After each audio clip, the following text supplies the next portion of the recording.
Hi, welcome back to Christine's Home Affairs. I have got a really cute little project for you today, and by little I mean little.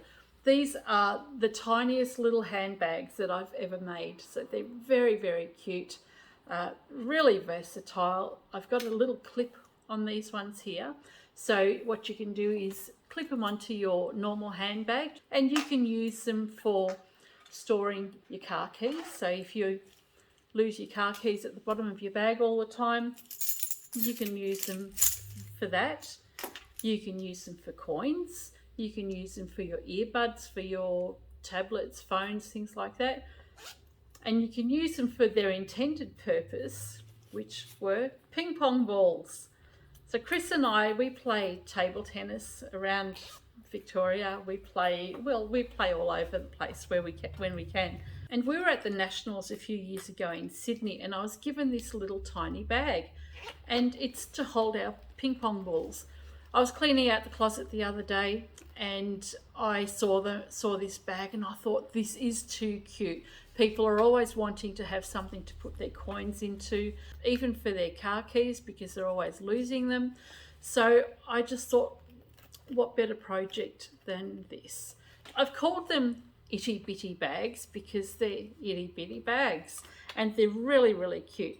I'm going to let you know at the end of the video how I go, how long it takes me to make them. I've got a couple of tips in this video as well on the zips and the zipper tape, and also on making your own template for positioning your handles. Stick around while I show you how to make these tiny little itty bitty bags. Okay, here's what we need. This is an iron-on cotton interfacing. It's just a medium weight interfacing. We're going to need 3.5 inches by 10 inches of that. We need a length of fabric for our handles, which is 1.5 inches by 12 inches. We'll fold that in half and then bring the raw edges in and fold it in half again, and that'll be stitched all the way down. And I'll actually stitch that down the center as well, because it's such a fine handle. I want to give it a little bit more stability, and it's a decorative feature as well. So 12 inches times 1.5 inches for the handle. We have a swivel clip. Now this is just a 1/2 inch swivel clip, and the only reason we're using a 1/2 inch is because that's what size our handle is going to be. If I had a 1 inch handle, then I would use a 1 inch clip, but for these bags we only want 1/2 inch. I've made a little template. Now I'm going to show you how to make your own as well if you're sewing to sell. We have a 12 inch zip, and this is just a regular dress zip. We're only going to be using one side of this, and I'll tell you what we can do with the other side of the zip so that it's not wasteful. But if you have extra sliders, you can actually use those as well. So a 12 inch zip.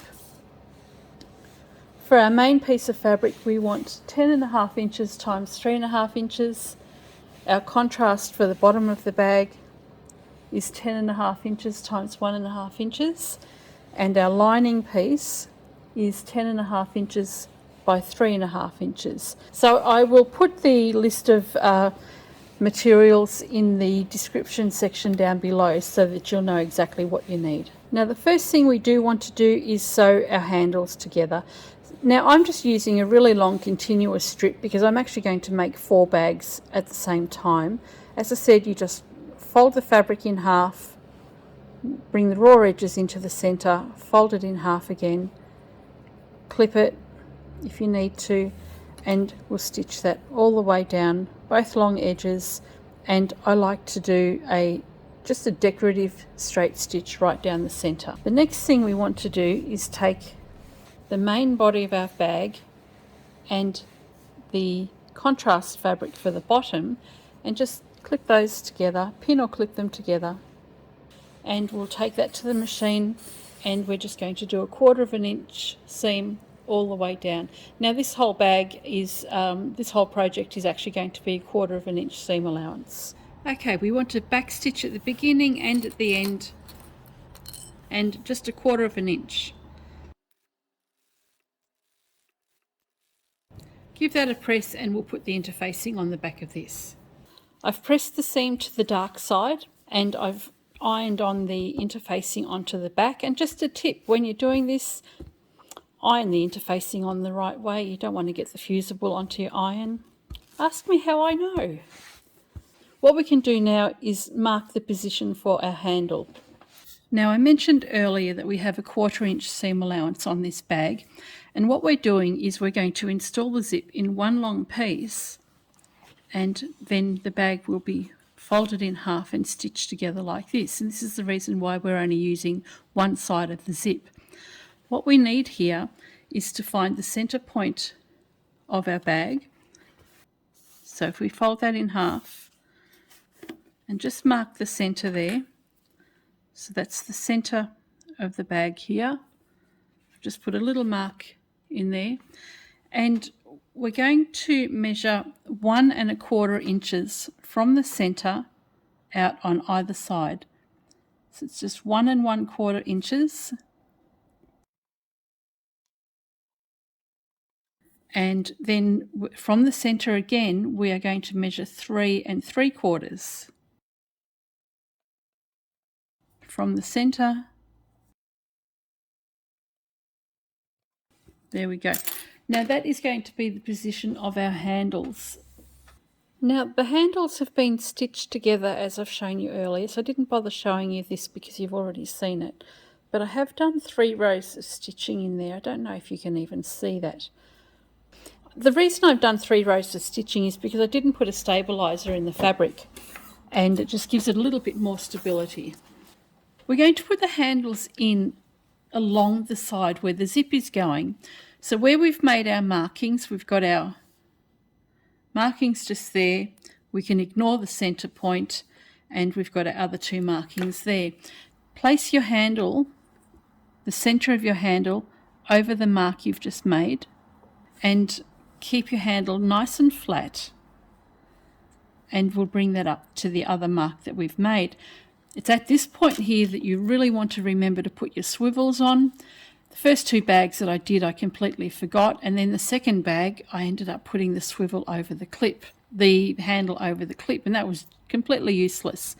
Put your swivel, the D-ring side of your swivel, over your handle, and keeping your handle nice and flat, place that on the other mark that you've made, pop a clip, and the other handle can go on freely. And we can just take this to the machine now and just do a narrow, less than 1/4 inch seam just along the top edge of the handles. Now make sure you've remembered to put your swivel clasp on, and we'll just do about 1/8 inch seam allowance just to stitch the handles down.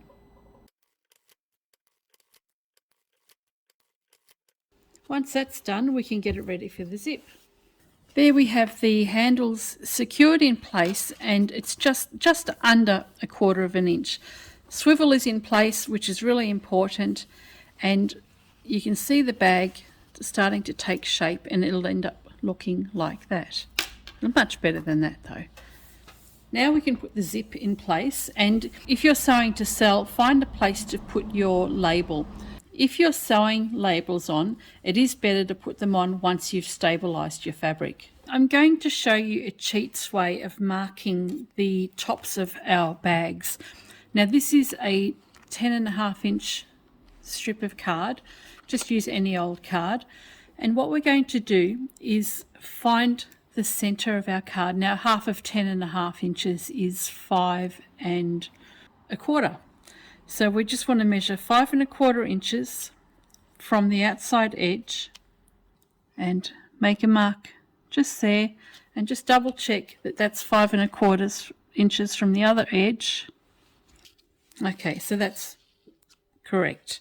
So we'll make our mark at 5 1/4 inches, and that is the center of our bag. From that center line, we're going to measure out 1 1/4 inches, and then we're going to measure out 1 1/4 inches from the center on the opposite side. And then from the center again, we want to measure 3 3/4 inch. And again from this side, 3 3/4 inch. Now these positions here are the positions of our handles, and that's the center line of our fabric. Now I've marked in inches and centimetres the distances from the centre. So find your centre line. If you're working in inches, it's 5¼ inches. If you're working in centimetres, you're better off folding it in half because it's approximately 13½ centimetres from the centre. From the centre, measure out 1¼ inches or 3½ centimetres, and then 3¾ inches or 9½ centimetres. And just mark those positions for your handles. And then you'll have a 1/4 inch seam allowance on either side of your fabric here. So that would end up being your 1/4 inch seam allowance taken into account already. Now to make your template for the 1/2 inch square corner, doesn't matter whereabouts you go on your template, from the outside edge measure up 1/2 inch, and from this outside edge measure 1/2 inch and just fill in that line. Now that is our 1/2 inch square template for the boxed corners. I would go and just put some sticky tape on this now. So I've just gone and I've covered mine up with tape all the way around it so that it doesn't tear. I have my corner template. I have the position of my handles and my centre position there. So that's the Itty Bitty bag template. Now the other thing that you can do, if you're not using continuous zippers and you're actually using a purchased zip and you're a bit concerned about wasting the other side, what you can do is actually use this as the handle. So just cut that in half. So we can fold one of the zipper sides in half and we'll use that as the handle, and we'll use that as the zip for the bag. So that does two things. It saves time making all these handles, and it saves on having scrap pieces of zipper tape left lying around. If you're using continuous zips, then you don't have to do that, but they actually look quite cute. Here's one I did earlier. It's just a zipper tape, and then I've made the handle with the zipper tape as well. If I take my template now and centre that over the top, there's my centre point, there's my handles.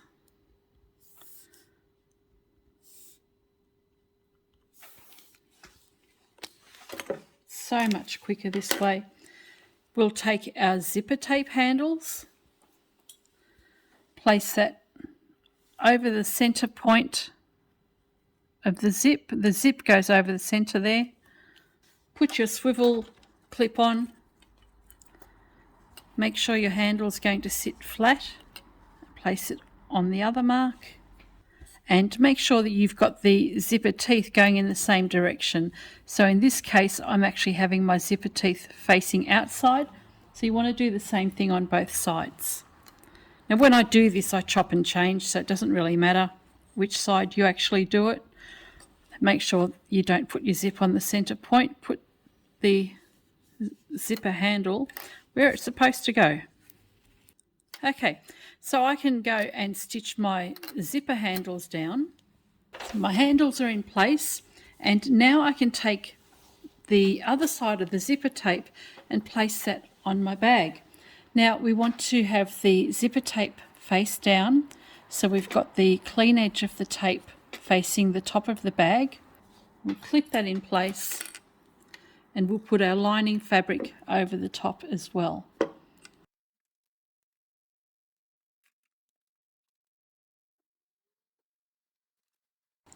Grab your lining fabric, just place that directly over the top. You want to make sure you line up the sides and the top, the other side, and then just even that out. And we'll take this to the machine and stitch the zipper down. Now, when I stitch zips down, the lining piece has a tendency to shift if you have it facing up. So it's easier if you actually have the stabilised fabric facing up when you're sewing your zipper down. If you stitch down here, this fabric isn't going to shift and distort down at the other end as easily as it does when you just have the lining piece faced on top. So I'll take that to the machine and stitch that down. We can back stitch at the beginning and the end.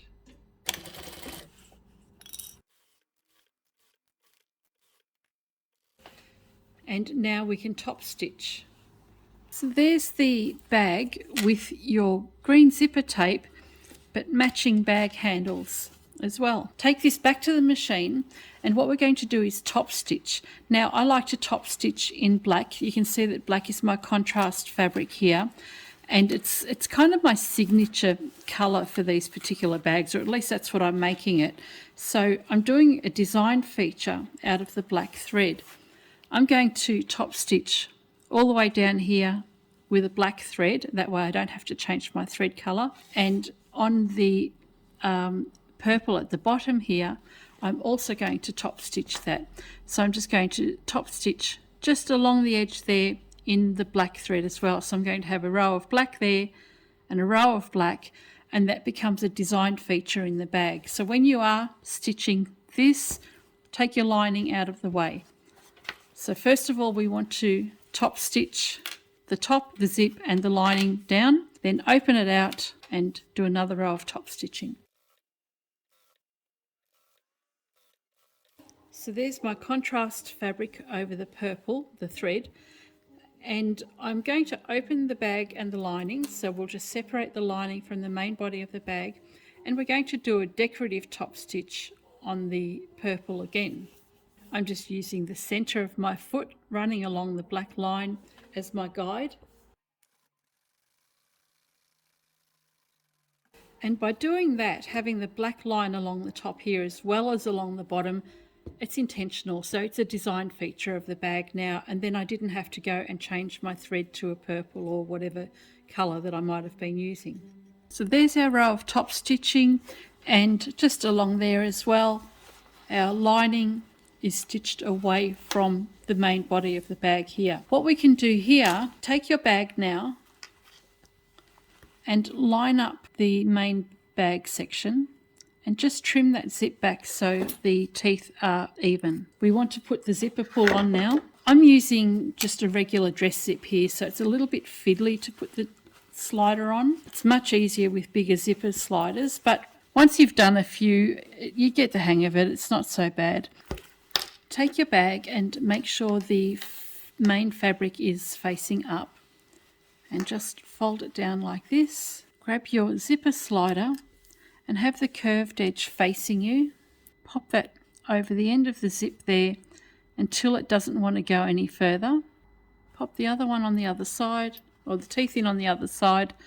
Keep it pinched together, and this is the part where you've got to hold your tongue right. Lift the tab and just pull all the way across. So this can be quite fiddly until you get used to it. So there is the zip with your cute little zipper handles. Now we can put the rest of the bag together. Open the zip out, just open it up to the handle. So we don't want to go any further than here. When we're going to close up the end of the zip, we're going to close up the side of the bag, and we don't want the zipper pull or the slide to be in the way. So don't go further than the handle. And we want to make sure that we have the bag open so that we can turn this through later on. Take your main fabric and your lining and just separate that. So we've got the lining here. Turn your main fabric to the wrong side. Line up the black edges of the bottom of the bag. We want that to be nice and even because that'll be noticed if you don't do that. So we've got that nicely lined up there. And we can take that to the machine and stitch it all the way. So we'll start from here all the way down the main bag. Where the zipper tape is, we'll go over that a few times and then continue on right to the very end.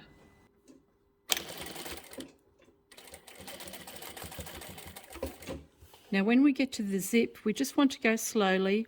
Have the zipper tape, the fold facing toward you. Back stitch. That's just to reinforce the zip, and stitch to the end. Now we can close up the bottom of our bag.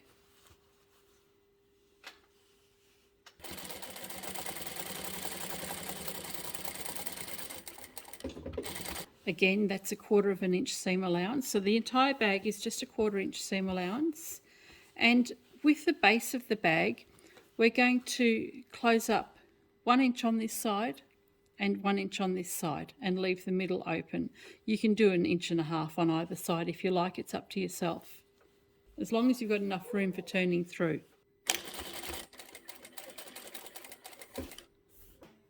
Come to the other end and about 1 inch or 1.5 inches away from the edge, we can do another back stitch and stitch to the end. And we have a small opening in here to turn our bag through shortly. What we need to do now is make some tiny little boxed corners. If you're not making a great big batch of bags and you're not going to make a template, then grab a seam gauge and we're going to measure 1/2 inch from the outside edge of this side of the bag, because there's no stitching on this side, so it's 1/2 inch from the outside edge in. So we'll mark 1/2 inch there, and then we're going to mark 1/2 inch from the stitched line. So we've got a square there for our boxed corner. We'll do the same thing on this side. Now this side we've got a seam, so where the seam is, we're going to come up 1/2 inch, and from the other side we're going to do the same thing. We're not coming from the outside edge, we're coming from the seam. If you come from the outside edge, your boxed corner will finish around about here, and you're going to have 2 different size corners. Now if you're using a template because you're keen and you're going to make loads of bags, take your template, line this up with the fold in your fabric and the other line up with the seam line, and draw a line like that, or draw a square like that, and just turn your bag around, and you can do exactly the same thing here. Line up your stitched lines here, and then you can draw your boxed corner. So it's much quicker to do this with a template if you've got them at hand. Then we'll go and do exactly the same for our lining fabric. I've got the fold of the fabric just there, and this is my stitched line. So you can see I've marked a line just there. And what we want to do is line up the fold of the fabric with the stitched line there, or that mark there, and then line up the other line with our stitched line. So I've just marked in pencil, so hopefully you can see that. And then make a mark and do the same thing on this side. So I've made a mark here where the stitched lines are, and we'll line our square up, or our corners up, on the stitched line and marked our square like that, and repeat for the other side. Now it's easier for me to show you on the white fabric here.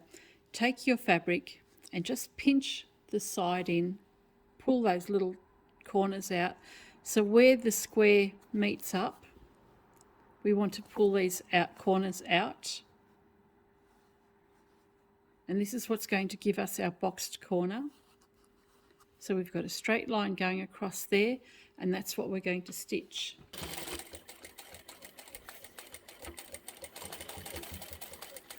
So we've stitched across there, which is our 1/2 inch boxed corner. When you've done that on all 4 sides, you can trim this back. So we'll just trim that back to about 1/4 inch. So we'll repeat that for all 4 corners. And you can cut the zip off at any time as well. With the black you'll do the same thing, or the lining fabric, pinch the corners out and sew that together just like you did on the main bag. And now that our corners have all been cut off, we've cut off the excess zipper tape, we can just put our fingers through and pull the bag through. And hopefully you've remembered to leave your zipper open. Poke your corners out so that your boxing is nice and even. Push the zip through, and when you're happy with everything there, you can take your lining and close it up. I like to just grab my seams there and pinch them together. So I've pinched the seams together, and I'll just stitch that closed.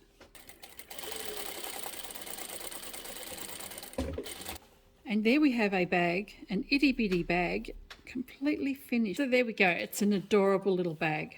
I think it is anyway. So how did you like that project? I absolutely love these little bags. I love them so much that I think they'll go really, really well in the shop, and I've gone to town and made a whole bunch of them. I've cut out enough fabric to make another 15 or 20 of these little bags.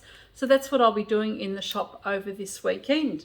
So I made a whole batch of bags, put the clock on and worked out how long it took. And it turned out that it took me 20 minutes to make each bag from start to finish. That included cutting the fabric, ironing, stitching the handles, putting the zip pulls on, everything. So the entire bag from start to finish took me 20 minutes. Once I get my production line happening properly, I'll be able to do it a lot faster. It's also a lot quicker when you don't have to change your thread. So as I said earlier, I'm using a black thread to match the base of my bag, and it becomes decorative, and it means I don't have to change any thread, which will save me time. If I choose to do these bags using the zipper slider, I'll save even more time. So I reckon I'll get these down to 15 minutes, maybe even less, if I use the zipper sliders rather than handles, and by maintaining the black stitching thread rather than changing thread with the different coloured fabrics. Also, when you have a production line, you're going to use all the colours all at once and do all of your processes all at once. It works out a lot quicker that way. I'm charging $15 for these. I think they're really, really cute, and I'd love to charge a little bit more for them just because of the cuteness factor, but I don't think that I can justify that. So $15 is what I'm going to put on them. I'll let you know in a future video how they go at that price. I think they'll go really well. They're really nice colours. They're really tiny. If you remember to put the swivel clip on, they're going to clip on a person's bag. I think the ones without the clips will sell anyway because they're just really cute. The other thing too, because these are made with just a 2.5-inch strip and smaller pieces, they're a perfect stash buster for anybody that's got leftover quilt bindings and anybody that's familiar with jelly rolls when they do the quilting. So I have hundreds and hundreds of pieces of 2.5-inch strips from quilts that when I used to do quilting, and from my jelly rolls that I used to have. So I can see myself making a lot more of these bags out of the jelly roll strips and binding strips that I've got left over. So they're a great little stash buster. They're super cute, and I really like them with the black contrast fabric. I think if I just had little tiny bags in one colour, they probably wouldn't pop so much. I don't know. What do you think? Do you like these? Let me know. See you next time.